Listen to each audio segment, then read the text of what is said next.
Olá pessoal, beleza pura?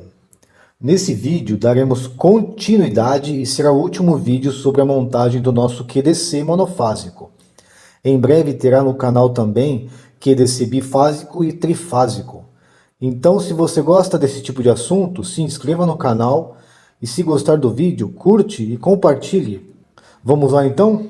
Na última aula paramos na tabela preenchida dos 5 circuitos, né? Iluminação, tomada do quarto, tomada do banheiro, ar-condicionado e chuveiro.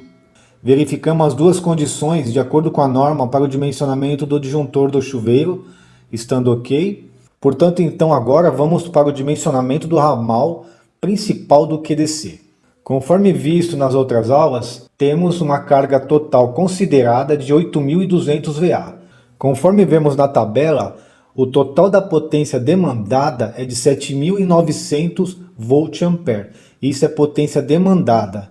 E a gente vai ver isso com calma daqui a pouquinho e vocês vão ver como vamos chegar nesse valor, entendeu? Porque não podemos considerar os 8.200 VA, que é o total de carga instalada. Imagine uma instalação, você considerar tudo o que existe ali para o dimensionamento de cabo.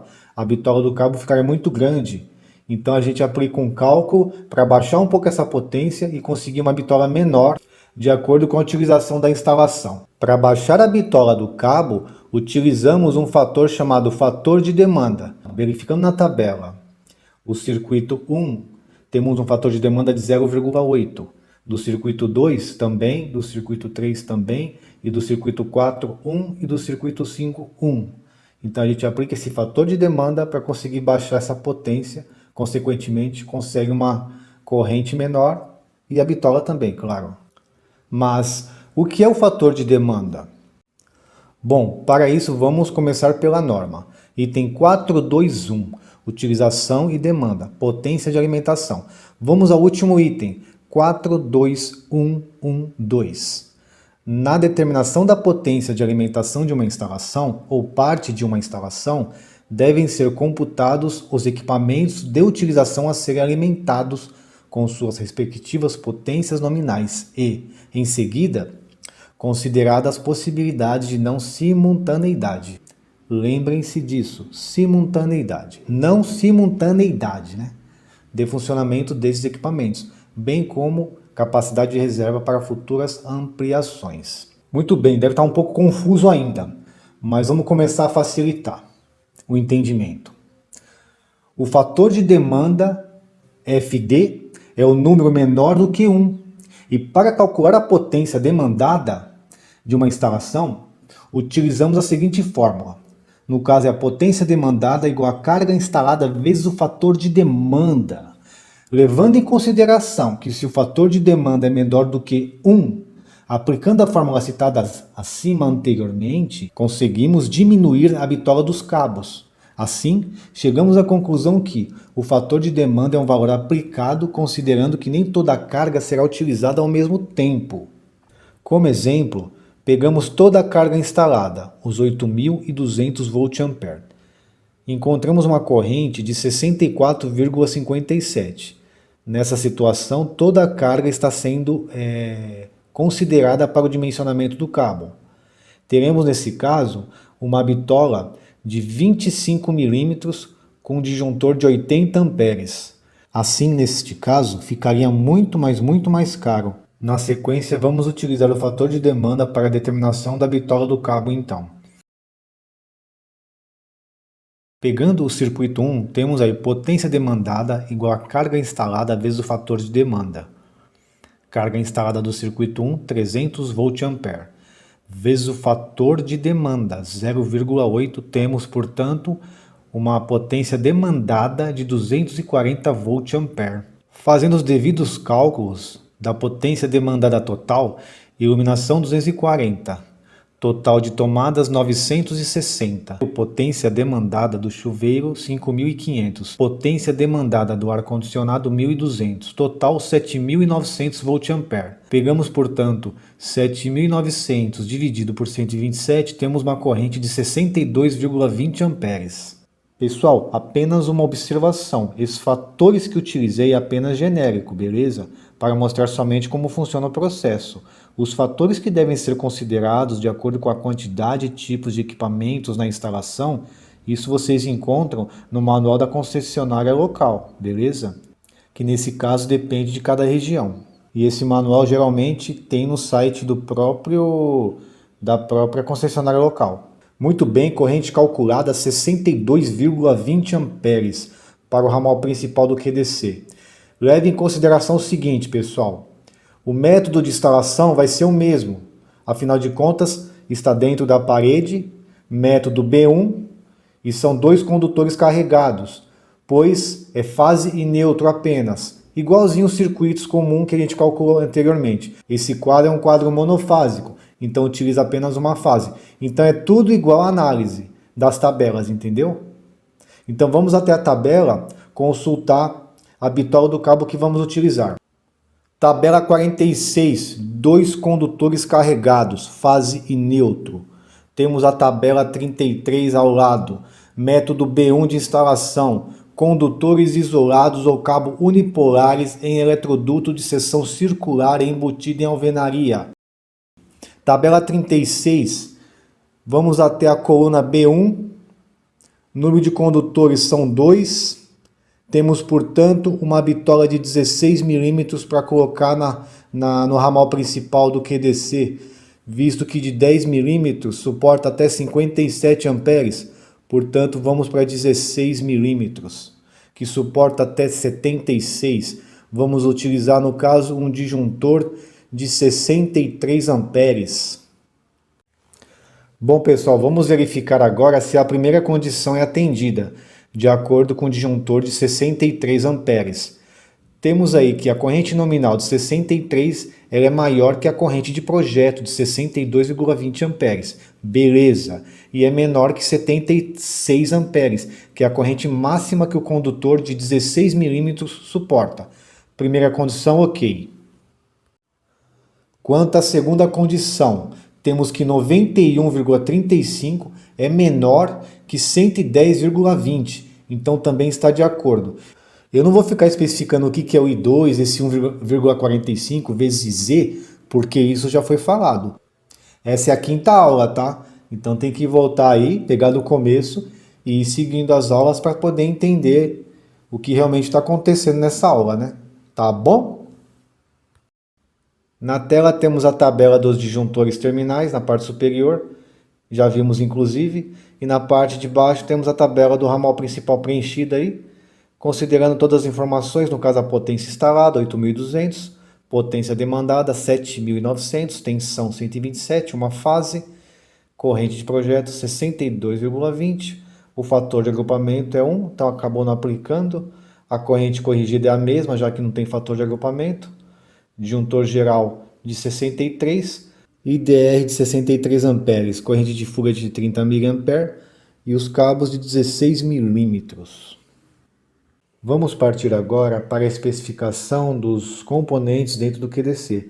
No caso, os disjuntores, o IDR e o DPS. Bom, para os disjuntores, todos serão do tipo DIN. No caso do geral, será de 63 amperes, curva C, pois tem o curva C do ar-condicionado, então deve ser colocado um curva C como geral. Para o chuveiro é curva B, corrente nominal de 50 amperes.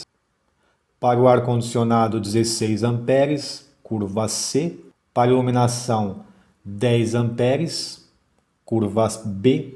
E para as tomadas 10 amperes, curva B. Bom, para o nosso QDC, vamos utilizar um DPS de 175 volts, corrente máxima de descarga de 45 kA, e eu estou considerando que é uma área que não tem muita incidência de raio, mas também não tem pouca.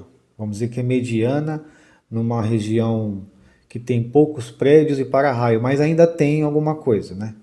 Numa área rural que não tem para-raio, não tem prédio, é bom utilizar um DPS aí de 60 para cima, kA, entendeu?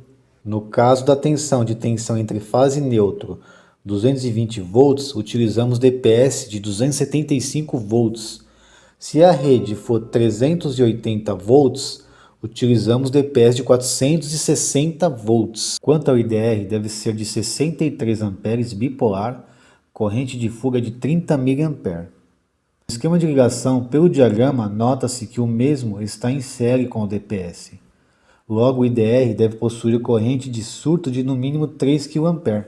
Isso está na norma, tá, pessoal? Item 63526, proteção contra choques elétricos e compatibilidade entre os DPS e dispositivos DR. Devem ser atendidas as fricções A e B a seguir. Vamos até a B direto, que tem mais a ver com o que eu comentei agora. Quando os DPS forem instalados conforme indicado em 63521, junto ao ponto de entrada da linha elétrica na edificação ou no quadro de distribuição principal, o mais próximo possível do ponto de entrada, e a instalação for aí dotada de um ou mais dispositivos DR, os DPS podem ser posicionados a montante ou a jusante do dispositivo DR, respeitada as seguintes condições. Vamos aqui ao segundo item. Quando os DPS forem posicionados a jusante do dispositivo DR, ou seja, depois do dispositivo DR, nesse caso o DR está montante, o DPS é a jusante, é o que diz aqui. Estes dispositivos DR, sejam eles instantâneos ou temporizados, devem possuir uma imunidade à corrente de surto de no mínimo 3 kA. Tá? Logo abaixo tem uma nota que diz sobre o dispositivo S que ele atende, que ele é um exemplo de um dispositivo que satisfaz o requisito de imunidade, entendeu? Esse tipo S a gente encontra no fabricante da Siemens. Eles possuem até uma corrente de surto mínima, né, de 5 kA, ou seja, mais do que a norma exige. Bom, pessoal, é o seguinte, a norma ela não exige o DPS para o neutro. Eu uso DPS para o neutro, pois com o passar dos anos, a haste ela vem a sofrer deterioração, ela pode acontecer dela se deteriorar, né? Assim ela perde sua eficácia. Logo, como garantia de preservar os equipamentos da instalação, eu acabo utilizando os DPS não somente para as fases, mas para o neutro também. Mas isso é uma opinião minha, beleza? Eu sou de São Paulo e não é difícil você ver a entrada de energia aí, a entrada ali a entrada ali da concessionária local, até mesmo sem fio. Imaginando um cenário onde o aterramento da concessionária não está bom ali na entrada de energia. Se der um surto no cabo neutro, esse surto vai entrar para dentro da instalação. Ele vai chegar até o seu quadro de distribuição dentro da sua casa. Se você não tem um DPS para o neutro, esse surto vai para os equipamentos. Temos aí o barramento neutro e terra dentro do QDC. Vamos falar do cabo neutro, tá? O neutro chega no QDC, ele entra no DR, o DR vai aguentar, visto que já conversamos sobre isso. Tá, o neutro entrou no DR. Do DR ele vai para o barramento neutro. Do barramento neutro ele vai até o DPS. Do DPS ele vai para o barramento de aterramento do QDC. Desse barramento o cabo vai até o aterramento. Então é esse caminho que o surto faria, no caso de um surto de tensão no neutro, entendeu? Pessoal, para o nosso QDC será utilizado o esquema TN. Conforme a norma, o esquema TN possui um ponto da alimentação diretamente aterrado, sendo as massas ligadas a esse ponto através de condutores de proteção. O nosso esquema mais necessariamente será o esquema TNS. No caso, o neutro e o terra são separados a partir de um ponto aterrado dentro da instalação. Por isso que verificamos em alguns quadros, quando utilizo o esquema TNS, que chega o neutro separado do terra, cada um vai para o seu barramento. Antes desse ponto, eles são aterrados em um ponto da instalação qualquer, entendeu? Pode ser na entrada ali da edificação mesmo, da residência. Bom, esse é o nosso QDC. Quanto aos componentes, já foi falado, um por um. Temos aí os cabos de entrada a 16 milímetros, cabo neutro do IDR para o barramento neutro 16 também, para o DPS 16, cabo de aterramento do DPS para o barramento terra, a seção mínima considerada é de 4 milímetros, de acordo com o item da norma 63529, onde fala a seção mínima que deve ser considerada nesse caso. O barramento pente monofásico deve ser de no mínimo 63 amperes. Quanto à seção de cada um já foi falado, já tem até na tabela, mas para iluminação, que é o circuito 1, é 1,5, para as tomadas circuito 2 é 2,5, circuito 3 é 2,5 também, circuito 4 2,5 e o chuveiro, que é o circuito 5, é 10 milímetros. Muito bem, QDC finalizado. Esse é o nosso QDC monofásico. Em breve vai ter o bifásico também. Também vai ter o trifásico mais para frente. Se você gostou do vídeo, curte, compartilhe, se inscreva no canal. Até a próxima!